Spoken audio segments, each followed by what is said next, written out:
A Gênese, de Allan Kardec. A Gênese segundo o Espiritismo. Capítulo 1. Caráter da revelação espírita. 1. Pode o Espiritismo ser considerado uma revelação? Neste caso, qual o seu caráter? Em que se funda a sua autenticidade? A quem e de que maneira foi ela feita? É a doutrina espírita uma revelação, no sentido teológico da palavra, ou por outra, é, no seu todo, o produto do ensino oculto vindo do alto? É absoluta ou suscetível de modificações? Trazendo aos homens a verdade integral, a revelação não teria por efeito impedi-los de fazer uso das suas faculdades, pois que lhes pouparia o trabalho da investigação.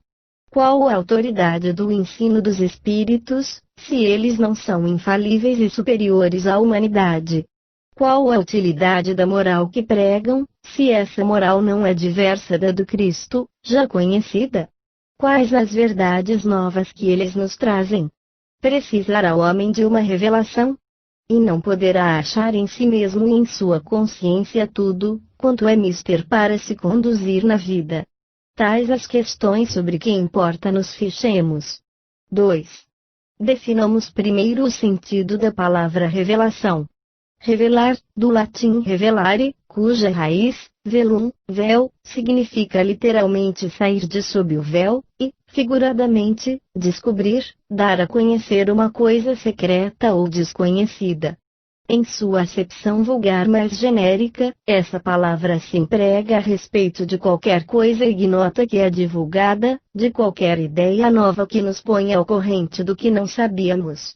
Deste ponto de vista, todas as ciências que aos fazem conhecer os mistérios da natureza são revelações e pode dizer-se que há para a humanidade uma revelação incessante. A astronomia revelou o mundo astral, que não conhecíamos, a geologia revelou a formação da Terra, a química, a lei das afinidades, a fisiologia, as funções do organismo, etc. Copérnico, Galileu, Newton, Laplace, Lavoisier foram reveladores. 3. A característica essencial de qualquer revelação tem que ser a verdade.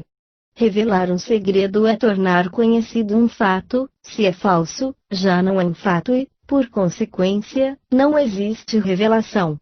Toda revelação desmentida por fatos deixa de o ser, se for atribuída a Deus.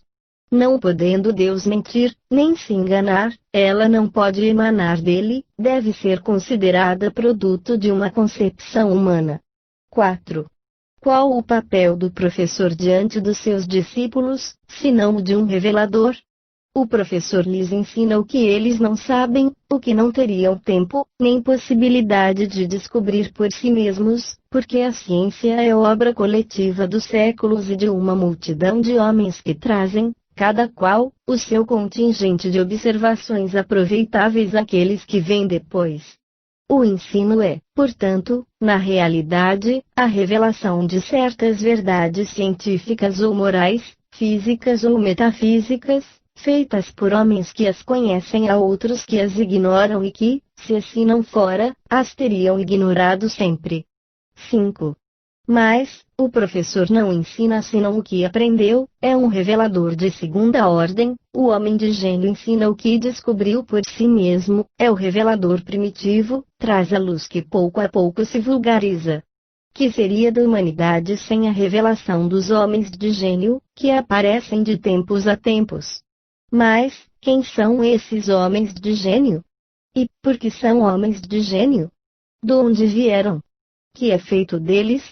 Notemos que na sua maioria denotam, ao nascer, faculdades transcendentes e alguns conhecimentos inatos, que com pouco trabalho desenvolvem.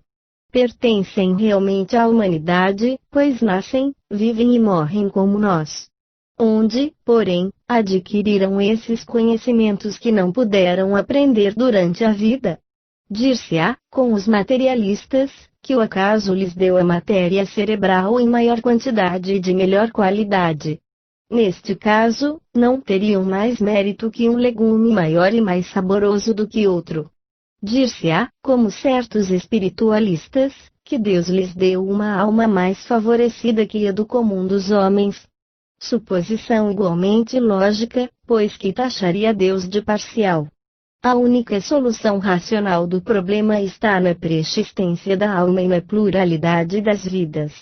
O homem de gênio é um espírito que tem vivido mais tempo, que, por conseguinte, adquiriu e progrediu mais do que aqueles que estão menos adiantados.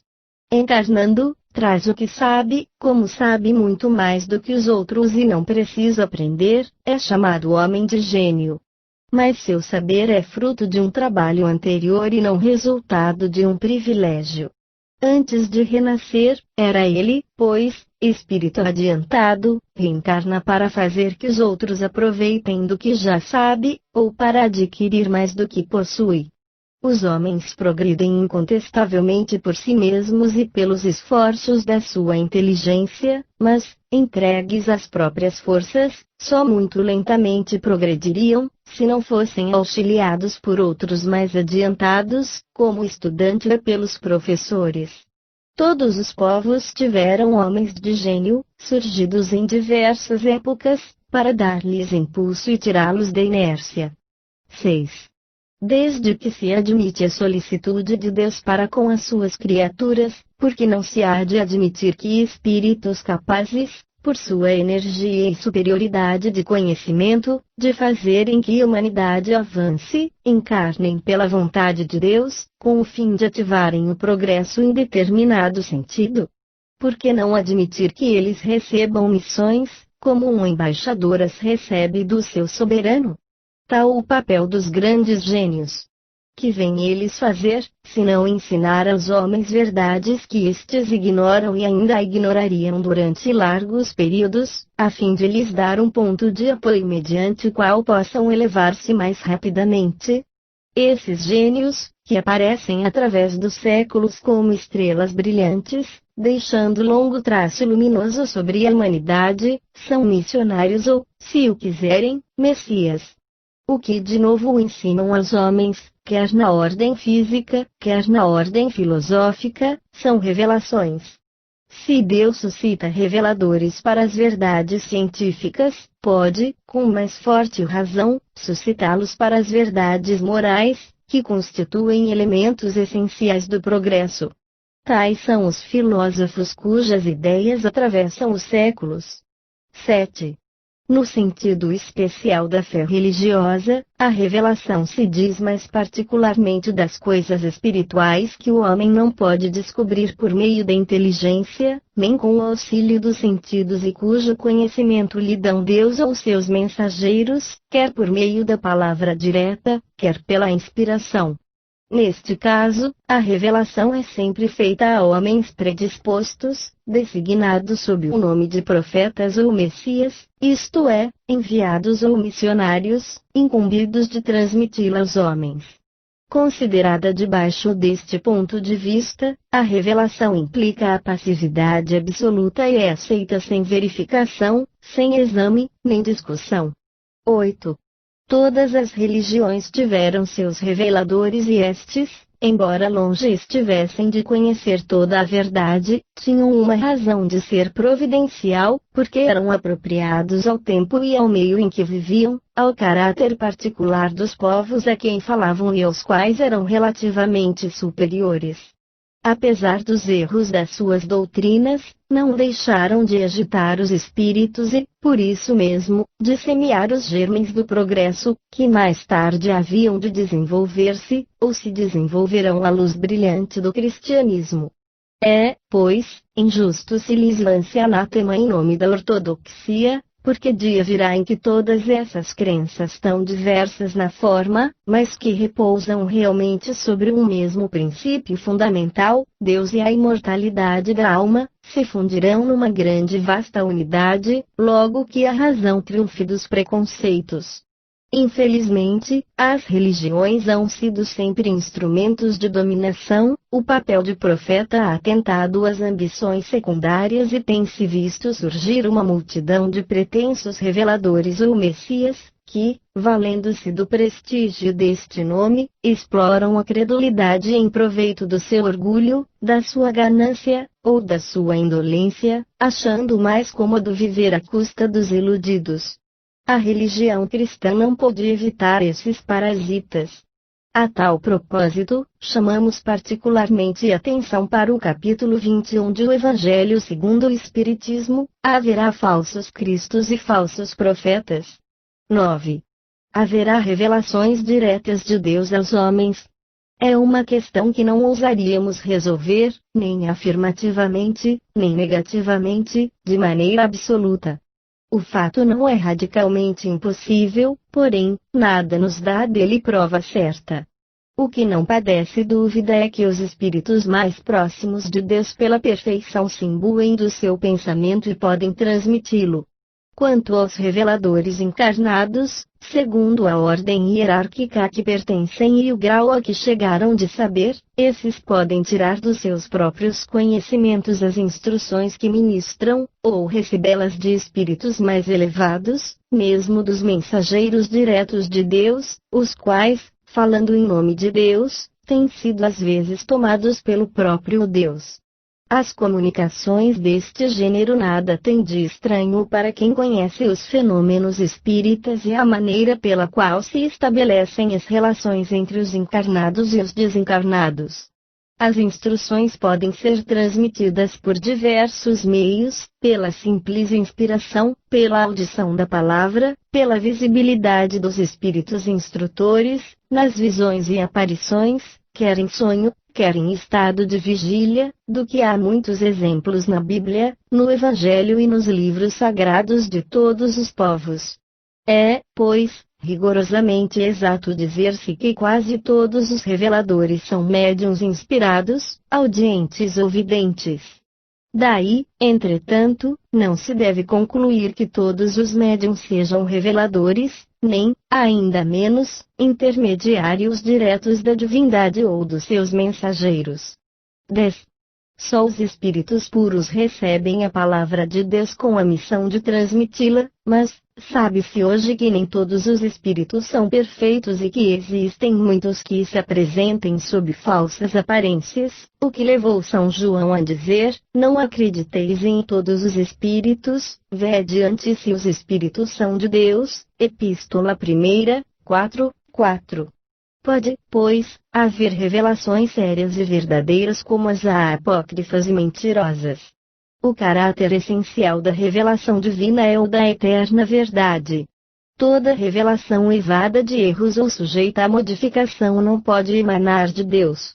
É assim que a lei do Decálogo tem todos os caracteres de sua origem, enquanto que as outras leis mosaicas, fundamentalmente transitórias, muitas vezes em contradição com a lei do Sinaí, são obra pessoal e política do legislador hebreu. Com o abrandarem-se os costumes do povo, essas leis por si mesmas caíram em desuso, ao passo que o Decálogo ficou sempre de pé, como farol da humanidade. O Cristo fez dele a base do seu edifício, abolindo as outras leis. Se estas fossem obra de Deus, seriam conservadas intactas.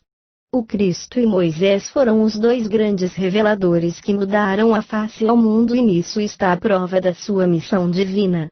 Uma obra puramente humana careceria de tal poder. 11. Importante revelação se opera na época atual e mostra a possibilidade de nos comunicarmos com os seres do mundo espiritual. Não é novo, sem dúvida, esse conhecimento, mas ficar até aos nossos dias, de certo modo, como letra morta, isto é, sem proveito para a humanidade. A ignorância das leis que regem essas relações o abafara sob a superstição, o homem era incapaz de tirar daí qualquer dedução salutar, estava reservado à nossa época desembaraçá-lo dos acessórios ridículos, compreender-lhe o alcance e fazer surgir a luz destinada a clarear o caminho do futuro. 12. O Espiritismo, dando-nos a conhecer o mundo invisível que nos cerca e no meio do qual vivíamos sem nos suspeitarmos, assim como as leis que o regem, suas relações com o mundo visível, a natureza e o estado dos seres que o habitam e, Por conseguinte, o destino do homem depois da morte é uma verdadeira revelação, na acepção científica da palavra. 13. Por sua natureza, a revelação espírita tem duplo caráter, participa ao mesmo tempo da revelação divina e da revelação científica. Participa da primeira, porque foi providencial o seu aparecimento e não o resultado da iniciativa, nem de um desígnio premeditado do homem, porque os pontos fundamentais da doutrina provêm do ensino que deram os espíritos encarregados por Deus de esclarecer os homens acerca de coisas que eles ignoravam, que não podiam aprender por si mesmos e que lhes importa conhecer, hoje que estão aptos a compreendê-las. Participa da segunda, por não ser esse ensino privilégio de indivíduo algum, mas ministrado a todos do mesmo modo, por não serem os que o transmitem e os que o recebem seres passivos, dispensados do trabalho da observação e da pesquisa, por não renunciarem ao raciocínio e ao livre-arbítrio, porque não lhes é interdito o exame, mas, ao contrário, recomendado, enfim, porque a doutrina não foi ditada completa, nem imposta a crença cega, porque é deduzida, pelo trabalho do homem, da observação dos fatos que os espíritos lhe põem sob os olhos e das instruções que lhe dão, instruções que ele estuda, comenta, compara, a fim de tirar ele próprio as ilações e aplicações.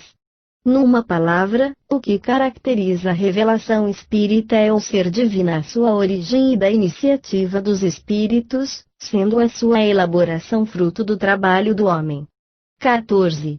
Como meio de elaboração, o espiritismo procede exatamente da mesma forma que as ciências positivas, aplicando o método experimental.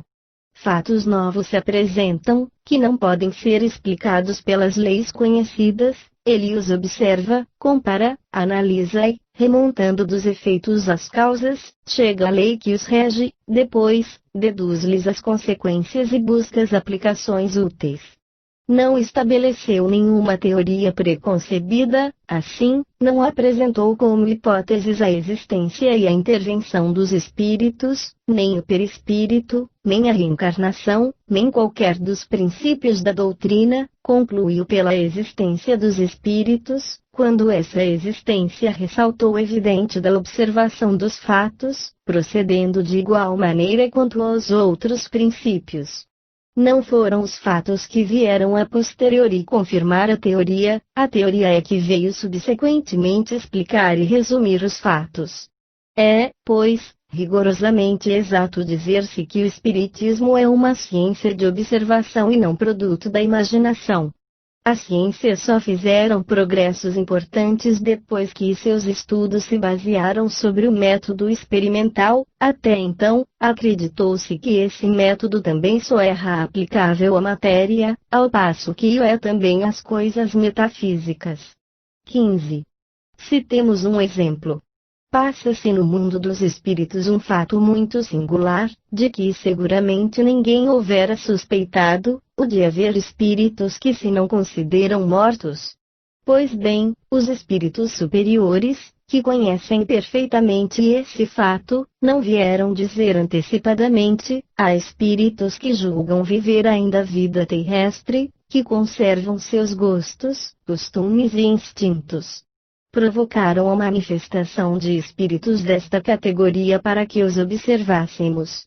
Tendo-se visto espíritos incertos quanto ao seu estado, ou afirmando ainda serem deste mundo, julgando-se aplicados às suas ocupações ordinárias, deduziu-se a regra. A multiplicidade de fatos análogos demonstrou que o caso não era excepcional, que constituía uma das fases da vida espírita. Pode-se então estudar todas as variedades e as causas de tão singular ilusão, reconhecer que tal situação é sobretudo própria de espíritos pouco adiantados moralmente e peculiar a certos gêneros de morte, que é temporária, podendo, todavia, durar semanas, meses e anos. Foi assim que a teoria nasceu da observação. O mesmo se deu com relação a todos os outros princípios da doutrina. 16. Assim como a ciência propriamente dita tem por objeto o estudo das leis do princípio material, O objeto especial do Espiritismo é o conhecimento das leis do princípio espiritual.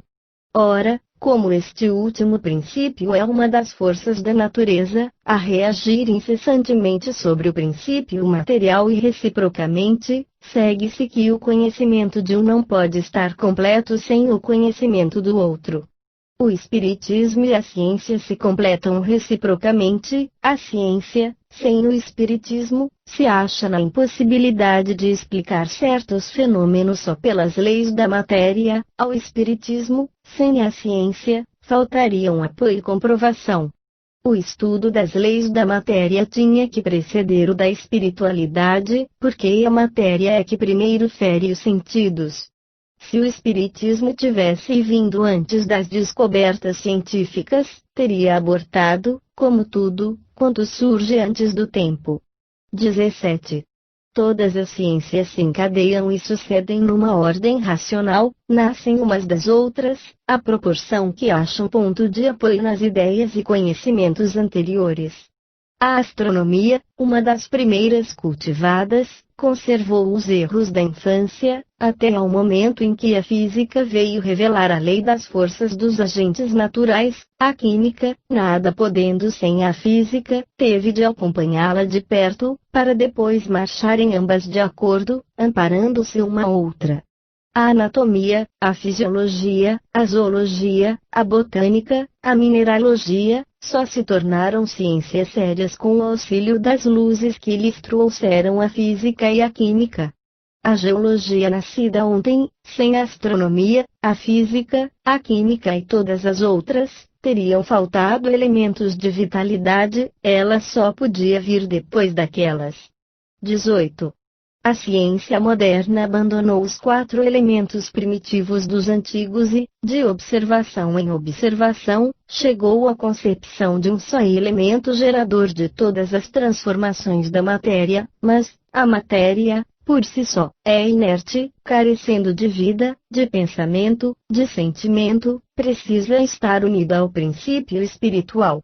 O Espiritismo não descobriu, nem inventou este princípio, mas foi o primeiro a demonstrar-lhe, por provas inconclusas, a existência, estudou-o, analisou-o e tornou-lhe evidente a ação. Ao elemento material, juntou ele o elemento espiritual. Elemento material e elemento espiritual, esses os 2 princípios, as 2 forças vivas da natureza. Pela união indissolúvel deles, facilmente se explica uma multidão de fatos até então inexplicáveis. 1. Início da nota da editora. 1. A palavra elemento não é empregada aqui no sentido de corpo simples, elementar, de moléculas primitivas, mas no de parte constitutiva de um todo. Neste sentido, pode dizer-se que o elemento espiritual tem parte ativa na economia do universo, como se diz que o elemento civil e o elemento militar figuram no cálculo de uma população, que o elemento religioso entra na educação, ou que na Argélia existem o elemento árabe e o elemento europeu. Fim da nota da editora. O Espiritismo, tendo por objeto o estudo de um dos elementos constitutivos do universo, toca forçosamente na maior parte das ciências, só podia, portanto, vir depois da elaboração delas, nasceu pela força mesma das coisas, pela impossibilidade de tudo se explicar com o auxílio apenas das leis da matéria. 19. Acusam-no de parentesco com a magia e a feitiçaria, porém, esquecem que a astronomia tem por irmã mais velha a astrologia e a judiciária, ainda não muito distante de nós, que a química é filha da alquimia, com a qual nenhum homem sensato ousaria hoje ocupar-se. Ninguém nega, entretanto, que na astrologia e na alquimia estivesse o germe das verdades de que saíram as ciências atuais. Apesar das suas ridículas fórmulas, a alquimia encaminhou a descoberta dos corpos simples e da lei das afinidades. A astrologia se apoiava na posição e no movimento dos astros, que ela estudara, mas, na ignorância das verdadeiras leis que regem o mecanismo do universo, os astros eram, para o vulgo, seres misteriosos, aos quais a superstição atribuía uma influência moral e um sentido revelador. Quando Galileu, Newton e Kepler tornaram conhecidas essas leis, quando o telescópio rasgou o véu e mergulhou nas profundezas do espaço um olhar que algumas criaturas acharam indiscreto, os planetas apareceram como simples mundos semelhantes ao nosso e todo o castelo do maravilhoso desmoronou. O mesmo se dá com o espiritismo, relativamente à magia e à feitiçaria, que se apoiavam também na manifestação dos espíritos, como a astrologia no movimento dos astros, mas, ignorantes das leis que regem o mundo espiritual, misturavam, com essas relações, práticas e crenças ridículas, com as quais o moderno espiritismo, fruto da experiência e da observação, acabou.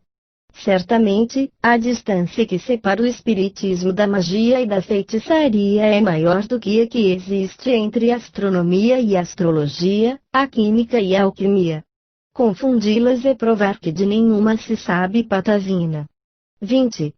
O simples fato de poder o homem comunicar-se com os seres do mundo espiritual traz consequências incalculáveis da mais alta gravidade, é todo um mundo novo que se nos revela e que tem tanto mais importância, quanto a ele hão de voltar todos os homens, sem exceção. O conhecimento de tal fato não pode deixar de acarretar, generalizando-se, profunda modificação nos costumes, caráter, hábitos, assim como nas crenças que tão grande influência exerceu sobre as relações sociais.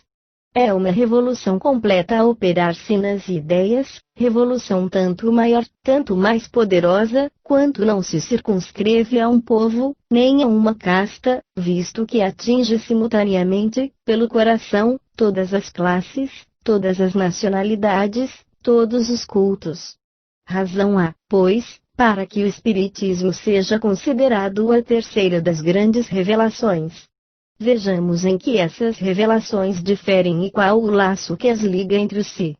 21.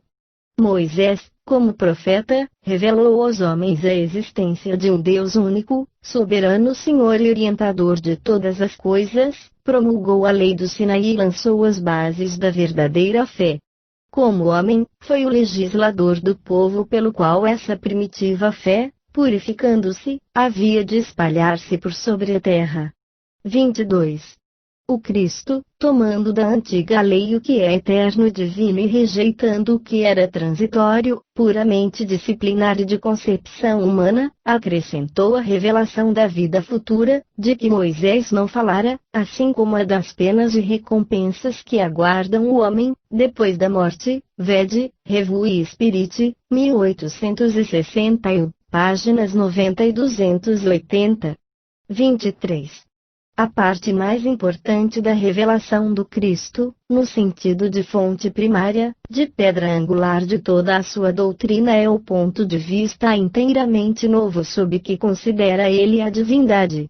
Esta já não é o Deus terrível, ciumento, vingativo, de Moisés, o Deus cruel e implacável, que rega a terra com o sangue humano, que ordena o massacre e o extermínio dos povos, sem excetuar as mulheres, as crianças e os velhos, e que castiga aqueles que poupam as vítimas, já não é o Deus injusto, que pune um povo inteiro pela falta do seu chefe, que se vinga do culpado na pessoa do inocente, que fere os filhos pelas faltas dos pais, mas um Deus clemente, soberanamente justo e bom, cheio de mansidão e misericórdia, que perdoa ao pecador arrependido e dá a cada um segundo as suas obras.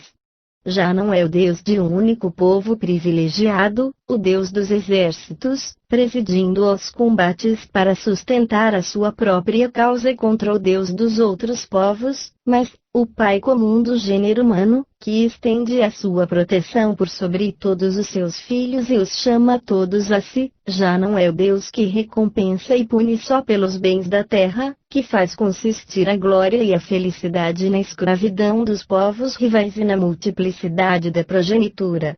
Mas, sim, um Deus que diz aos homens: a vossa verdadeira pátria não é neste mundo, mas no reino celestial, lá onde os humildes de coração serão elevados e os orgulhosos serão humilhados. Já não é o Deus que faz da vingança uma virtude e ordena se retribua olho por olho, dente por dente, mas o Deus de misericórdia, que diz: perdoai as ofensas, se quereis ser perdoados, fazei o bem em troca do mal, não façais o que não quereis vos façam. Já não é o Deus mesquinho e meticuloso, que impõe, sob as mais rigorosas penas, o modo como quer ser adorado, que se ofende pela inobservância de uma fórmula, mas, o Deus grande, que vê o pensamento e que se não honra com a forma. Enfim, já não é o Deus que quer ser temido, mas o Deus que quer ser amado. 24. Sendo Deus o eixo de todas as crenças religiosas e o objetivo de todos os cultos, o caráter de todas as religiões é conforme a ideia que elas dão de Deus. As religiões que fazem de Deus um ser vingativo e cruel julgam honrá-lo com atos de crueldade, com fogueiras e torturas. As que têm um Deus parcial e cioso são intolerantes e mais ou menos meticulosas na forma, por crerem no mais ou menos contaminado das fraquezas e ninharias humanas. 25. Toda a doutrina do Cristo se funda no caráter que ele atribui à divindade. Com um Deus imparcial, soberanamente justo, bom e misericordioso, ele fez do amor de Deus e da caridade para com o próximo a condição indeclinável da salvação, dizendo: amai a Deus sobre todas as coisas e o vosso próximo como a vós mesmos, nisto estão toda a lei e os profetas, não existe outra lei.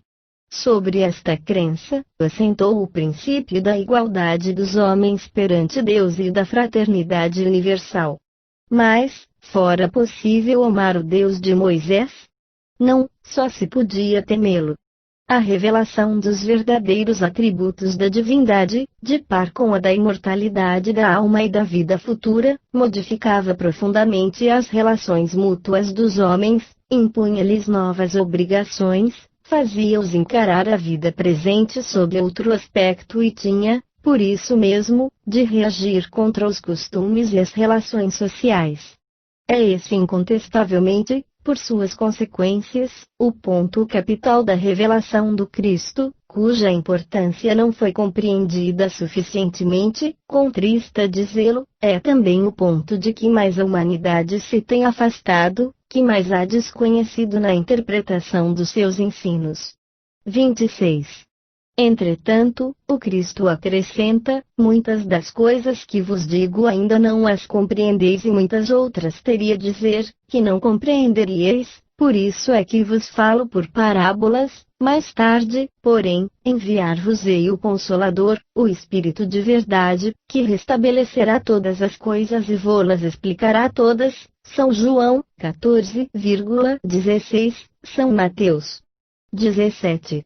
Se o Cristo não disse tudo, quanto poderia dizer, é que julgou conveniente deixar certas verdades na sombra, até que os homens chegassem ao estado de compreendê-las. Como ele próprio o confessou, seu ensino era incompleto, pois anunciava a vinda daquele que o completaria, previra, pois, que suas palavras não seriam bem interpretadas, e que os homens se desviariam do seu ensino, em suma, que desfariam o que ele fez, uma vez que todas as coisas hão de ser restabelecidas. Ora, só se restabelece aquilo que foi desfeito. 27. Porque chama ele Consolador ao novo Messias? Este nome, significativo e sem ambiguidade, encerra toda uma revelação. Assim, ele previa que os homens teriam necessidade de consolações, o que implica a insuficiência daquelas que eles achariam na crença que iam fundar. Talvez nunca o Cristo fosse tão claro, tão explícito, como nestas últimas palavras, às quais poucas pessoas deram a atenção bastante, provavelmente porque evitaram esclarecê-las e aprofundar-lhes o sentido profético. 28. Se o Cristo não pôde desenvolver o seu ensino de maneira completa, é que faltavam aos homens conhecimentos que eles só podiam adquirir com o tempo e sem os quais não o compreenderiam. Há muitas coisas que teriam parecido absurdas no estado dos conhecimentos de então. Completar o seu ensino deve entender-se no sentido de explicar e desenvolver, não no de ajuntar-lhe verdades novas, porque tudo nele se encontra em estado de germen, faltando-lhe só a chave para se apreender o sentido das palavras. 29. Mas, quem toma a liberdade de interpretar as escrituras sagradas? Quem tem esse direito? Quem possui as necessárias luzes, senão os teólogos? Quem ousa?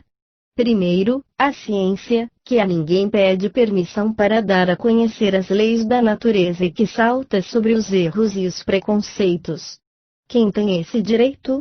Neste século de emancipação intelectual e de liberdade de consciência, o direito de exame pertence a todos e as escrituras não são mais a arca santa na qual ninguém se atreveria a tocar com a ponta do dedo, sem correr o risco de ser fulminado. Quanto às luzes especiais, necessárias, sem contestar as dos teólogos, por mais esclarecidos que fossem os da Idade Média, e, em particular, os pais da Igreja, eles, contudo, não eram bastante para não condenarem como heresia o movimento da Terra e a crença nos antípodas. Mesmo sem ir tão longe, os teólogos dos nossos dias não lançaram anátema à teoria dos períodos de formação da Terra. Os homens só puderam explicar as escrituras com o auxílio do que sabiam, das noções falsas ou incompletas que tinham sobre as leis da natureza, mais tarde reveladas pela ciência. Eis porque os próprios teólogos, de muito boa fé, se enganaram sobre o sentido de certas palavras e fatos do Evangelho. Querendo a todo custo encontrar nele a confirmação de uma ideia preconcebida, giraram sempre no mesmo círculo, sem abandonar o seu ponto de vista, de modo que só viam o que queriam ver. Por muito instruídos que fossem, eles não podiam compreender causas dependentes de leis que lhes eram desconhecidas. Mas, quem julgará das interpretações diversas e muitas vezes contraditórias, fora do campo da teologia? O futuro, a lógica e o bom senso. Os homens, cada vez mais esclarecidos, à medida que novos fatos e novas leis se forem revelando, saberão separar da realidade os sistemas utópicos. Ora, as ciências tornam conhecidas algumas leis, o Espiritismo revela outras, todas são indispensáveis à inteligência dos textos sagrados de todas as religiões, desde Confúcio e Buda até o cristianismo. Quanto à teologia, essa não poderá judiciosamente alegar contradições da ciência, visto como também ela nem sempre está de acordo consigo mesma. 30. O Espiritismo, partindo das próprias palavras do Cristo, como este partiu das de Moisés, é consequência direta da sua doutrina. A ideia vaga da vida futura acrescenta a revelação da existência do mundo invisível que nos rodeia e povoa o espaço, e com isso precisa a crença, dá-lhe um corpo, uma consistência, uma realidade à ideia. Define os laços que unem a alma ao corpo e levanta o véu que ocultava aos homens os mistérios do nascimento e da morte. Pelo Espiritismo, o homem sabe de onde vem, para onde vai, porque está na terra, porque sofre temporariamente e vê por toda parte a justiça de Deus. Sabe que a alma progride incessantemente, através de uma série de existências sucessivas, até atingir o grau de perfeição que a aproxima de Deus. Sabe que todas as almas, tendo um mesmo ponto de origem, são criadas iguais, com idêntica aptidão para progredir, em virtude do seu livre-arbítrio, que todas são da mesma essência e que não há entre elas diferença, senão quanto ao progresso realizado, que todas têm o mesmo destino e alcançarão a mesma meta, mais ou menos rapidamente, pelo trabalho e boa vontade.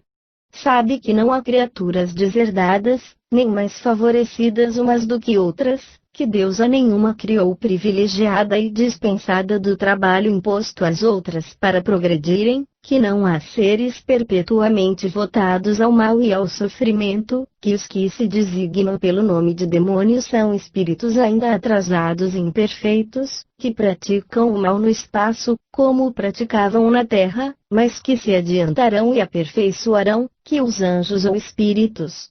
puros não são seres à parte na criação, mas espíritos que chegaram à meta, depois de terem percorrido a estrada do progresso, que, por essa forma, não há criações múltiplas, nem diferentes categorias entre os seres inteligentes, mas que toda a criação deriva da grande lei de unidade que rege o universo e que todos os seres gravitam para um fim comum que é a perfeição, sem que uns sejam favorecidos à custa de outros. Vistos serem todos filhos das suas próprias obras. 31. Pelas relações que hoje pode estabelecer com aqueles que deixaram a Terra, possui o homem não só a prova material da existência e da individualidade da alma, como também compreende a solidariedade que liga os vivos aos mortos deste mundo e os deste mundo aos dos outros planetas. Conhece a situação deles no mundo dos espíritos, acompanha-os em suas migrações, aprecia-lhes as alegrias e as penas, sabe a razão por que são felizes ou infelizes e a sorte que lhes está reservada, conforme o bem ou o mal que fizerem. Essas relações iniciam o homem na vida futura, que ele pode observar em todas as suas fases, em todas as suas peripécias. O futuro já não é uma vaga esperança, é um fato positivo, uma certeza matemática. Desde então, a morte nada mais tem de aterrador, por lhe ser a libertação, a porta da verdadeira vida. 32.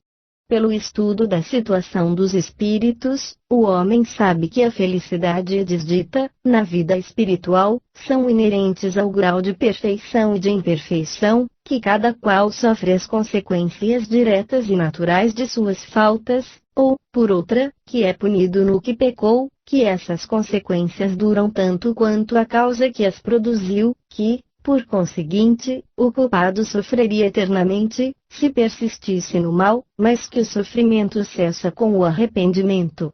E a reparação, ora, como depende de cada um o seu aperfeiçoamento, todos podem, em virtude do livre-arbítrio, prolongar ou abreviar seus sofrimentos, como o doente sofre, pelos seus excessos, enquanto não lhes põe termo. 33. Se a razão repele, como incompatível com a bondade de Deus, a ideia das penas irremissíveis, perpétuas e absolutas, muitas vezes infligidas por uma única falta, a dos suplícios do inferno, que não podem ser minorados nem sequer pelo arrependimento mais ardente e mais sincero, a mesma razão se inclina diante dessa justiça distributiva e imparcial, que leva tudo em conta, que nunca fecha a porta ao arrependimento e estende constantemente a mão ao náufrago, em vez de o empurrar para o abismo. 34. A pluralidade das existências, cujo princípio Cristo estabeleceu no Evangelho, sem todavia defini-lo como há muitos outros, é uma das mais importantes leis reveladas pelo Espiritismo, pois que lhe demonstra realidade e necessidade para o progresso. Com esta lei, o homem explica todas as aparentes anomalias da vida humana, as diferenças de posição social, as mortes prematuras que, sem a reencarnação, tornariam inúteis a almas existências breves, a desigualdade de aptidões intelectuais e morais, pela ancianidade do espírito que mais ou menos aprendeu e progrediu, e traz, nascendo, o que adquiriu em suas existências anteriores. Número 5. 35. Com a doutrina da criação da alma no instante do nascimento, vem-se a cair no sistema das criações privilegiadas. Os homens são estranhos uns aos outros, nada os liga, os laços de família são puramente carnais, não são de nenhum modo solidários com um passado em que não existiam. Com a doutrina do nada após a morte, todas as relações cessam com a vida, os seres humanos não são solidários no futuro. Pela reencarnação, são solidários no passado e no futuro e, como as suas relações se perpetuam, tanto no mundo espiritual como no corporal, a fraternidade tem por base as próprias leis da natureza, o bem tem um objetivo e o mal consequências inevitáveis. 36. Com a reencarnação, desaparecem os preconceitos de raças e de castas, pois o mesmo espírito pode tornar a nascer rico ou pobre, capitalista ou proletário, chefe ou subordinado, livre ou escravo, homem ou mulher. De todos os argumentos invocados contra a injustiça da servidão e da escravidão, contra a sujeição da mulher à lei do mais forte, nenhum há que prime, em lógica, ao fato material da reencarnação. Se, pois, a reencarnação funda numa lei da natureza o princípio da fraternidade universal, também funda na mesma lei o da igualdade dos direitos sociais e, por conseguinte, o da liberdade. 37. Tirai ao homem o espírito livre e independente, sobrevivente à matéria, e fareis dele uma simples máquina organizada, sem finalidade, nem responsabilidade, sem outro freio além da lei civil e própria a ser explorada como um animal inteligente. Nada esperando depois da morte, nada obsta que aumente os gozos do presente, se sofre, só tem a perspectiva do desespero e o nada como refúgio. Com a certeza do futuro, com a de encontrar de novo aqueles a quem amou e com o temor de tornar a ver aqueles a quem ofendeu, todas as suas ideias mudam. O Espiritismo, ainda que só fizesse forrar o homem a dúvida relativamente à vida futura, teria feito mais pelo seu aperfeiçoamento moral do que todas as leis disciplinares, que o detêm algumas vezes, mas que o não transformam. 38. Sem a persistência da alma, a doutrina do pecado original não seria somente inconciliável com a justiça de Deus, que tornaria todos os homens responsáveis pela falta de um só, seria também um contrassenso, e tanto menos justificável quanto, segundo essa doutrina, a alma não existia na época a que se pretende fazer que a sua responsabilidade remonte. Com a persistência, o homem traz, ao renascer, o germen das suas imperfeições, dos defeitos de que se não corrigiu e que se traduzem pelos instintos naturais e pelos pendores para tal ou tal vício. É esse o seu verdadeiro pecado original, cujas consequências naturalmente sofre, mas com a diferença capital de que sofre a pena das suas próprias faltas, e não das de outrem, e com a outra diferença, ao mesmo tempo consoladora, animadora e soberanamente equitativa, de que cada existência lhe oferece os meios de se redimir pela reparação e de progredir, quer despojando-se de alguma imperfeição, quer adquirindo novos conhecimentos e, assim, até que, suficientemente purificado, não necessite mais da vida corporal e possa viver exclusivamente a vida espiritual, eterna e bem-aventurada. Pela mesma razão, aquele que progrediu moralmente traz, ao renascer, qualidades naturais, como o que progrediu intelectualmente traz ideias inatas, identificado com o bem, pratica-o sem esforço, sem cálculo e, por assim dizer, sem pensar. Aquele que é obrigado a combater as suas más tendências vive ainda em luta, o primeiro já venceu, o segundo procura vencer. Existe, pois, a virtude original, como existe o saber original, e o pecado ou, antes, o vício original. 39. O Espiritismo experimental estudou as propriedades dos fluidos espirituais e a ação deles sobre a matéria. Demonstrou a existência do perispírito, suspeitado desde a antiguidade e designado por São Paulo sob o nome de corpo espiritual, isto é, corpo fluídico da alma, depois da destruição do corpo tangível. Sabe-se hoje que esse invólucro é inseparável da alma, forma um dos elementos constitutivos do ser humano, é o veículo da transmissão do pensamento e, durante a vida do corpo, serve de laço entre o espírito e a matéria. O perispírito representa importantíssimo papel no organismo e numa multidão de afecções, que se ligam à fisiologia, assim como à psicologia. 40. O estudo das propriedades do perispírito, dos fluidos espirituais e dos atributos fisiológicos da alma abre novos horizontes à ciência e dá a chave de uma multidão de fenômenos incompreendidos até então, por falta de conhecimento da lei que os rege, fenômenos negados pelo materialismo, por se prenderem à espiritualidade, e qualificados como milagres ou sortilégios por outras crenças. Tais são, entre muitos, os fenômenos da vista dupla, da visão à distância, do sonambulismo natural e artificial, dos efeitos psíquicos da catalepsia e da letargia, da presciência, dos pressentimentos, das aparições, das transfigurações, da transmissão do pensamento, da fascinação, das curas instantâneas, das obsessões e possessões, etc. Demonstrando que esses fenômenos repousam em leis naturais, como os fenômenos elétricos, em que condições normais se podem reproduzir, o Espiritismo derroca o império do maravilhoso e do sobrenatural e, conseguintemente, a fonte da maior parte das superstições.